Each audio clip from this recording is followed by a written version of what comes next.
What's up everyone? It's Alex over at Boost Controlled Performance. Today we're in our dyno lab and behind me we've got our brand new 2022 Subaru WRX in Ignite Red. Red's faster. We just got this car. It's got about 50 miles on it and we're getting ready to do some baseline dyno tests to see exactly what it makes stock on our dyno jet, so we have those exact baseline numbers. And we just want to talk a little bit about why we got this car, some things that we're thinking about doing with it, and some things that we think that you as a potential buyer for this car might be interested in. So the main reason why we wanted to pick up a 22 WRX is because it's a completely redesigned powertrain in this car, specifically in the engine department. Now, as you know, in 2015, the WRX received a new engine, a smaller 2-liter engine with direct injection called the FA20 DIT. This was the engine that was used in the WRXs from 2015 to 2021. Now in 2022, there was kind of a lot going on. There were rumors about the STI maybe coming out, and then Subaru announced that they weren't going to release it. And then shortly after that, they dropped this guy on us, or should I say, they dropped these guys on us, which is what everybody's concerned about, it seems, the plastic fenders. We'll talk about that a little bit later. But to the true enthusiasts who are interested in the performance of these cars, I think everybody did see the positives of this new model coming out. Not only did we get a redesigned interior and exterior, but the engine was very noteworthy. The engine is now a 2.4 liter as opposed to the 2 liter before. Now, when the initial horsepower figures came out, everyone was concerned. Why is it only making 3 more horsepower? They went with a bigger engine. There's a few things that I want to point out about those power numbers. One, we feel that it's underrated, and I think you'll agree too once you see what the baseline dyno numbers look like. But also, they're doing this with much less boost.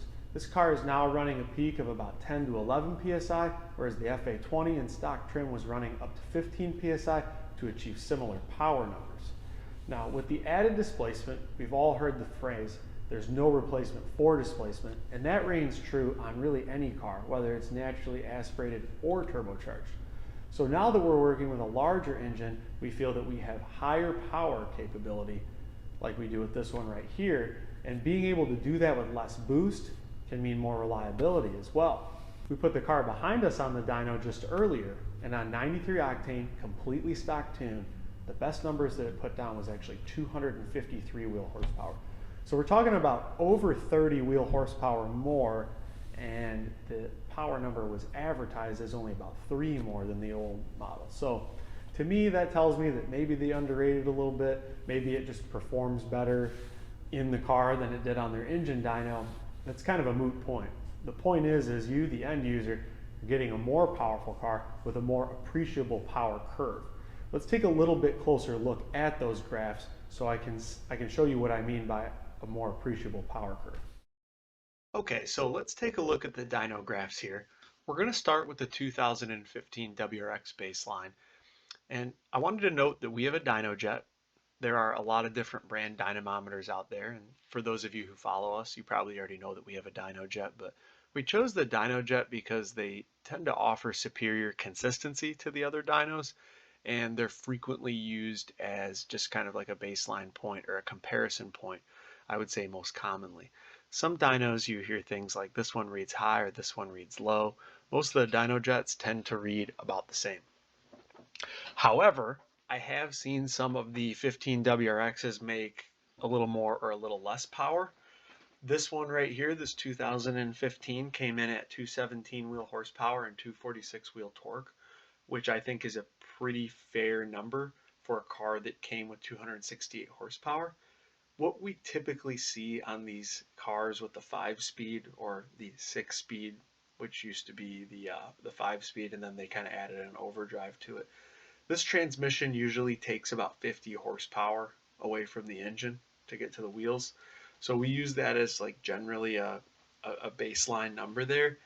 So I would say that 220-ish wheel horsepower for a car that came with 268 is pretty fair. So I just want to throw that out there. So this is the graph from that car. Let's go ahead and bring in the 22 WRX. This was the best run we had from our 22 WRX. So first we're gonna get rid of the power. We're just gonna look at torque. And if we look at torque, one of the first things we notice is that the torque of the 22 is a lot flatter. So not only does it come in sooner, but it also holds a lot flatter. Now in this region up here, we actually see it carrying further out, which you really feel in the car. That's going to turn into horsepower, and I'll show that to you in a second. But this flat torque curve here is going to feel really nice. It's going to feel like the car just has a really smooth, steady pull to it. And of course, more torque at redline is always nice to have. Let's look at just horsepower so you can see what that looks like. So this is just our horsepower curves. So let's say, from 3,000 to 4,000, you're almost exactly the same.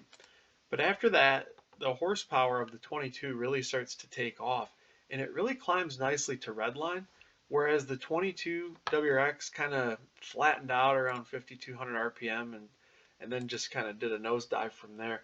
The 22 really carries out nicely, and you can feel this in the car. If you haven't driven one of these, I know that most of you are probably planning on modifying it if you do end up getting one, but even stock, this car felt really good to me. It's certainly not the fastest car. I mean, we have plenty of fast cars coming through our shop, so it's not like it was, knocking my socks off, but it does feel really nice, especially in this region. And if we magnify that, you can really start to see, what that difference looks like. We're talking about a difference of, 30 horsepower right here. So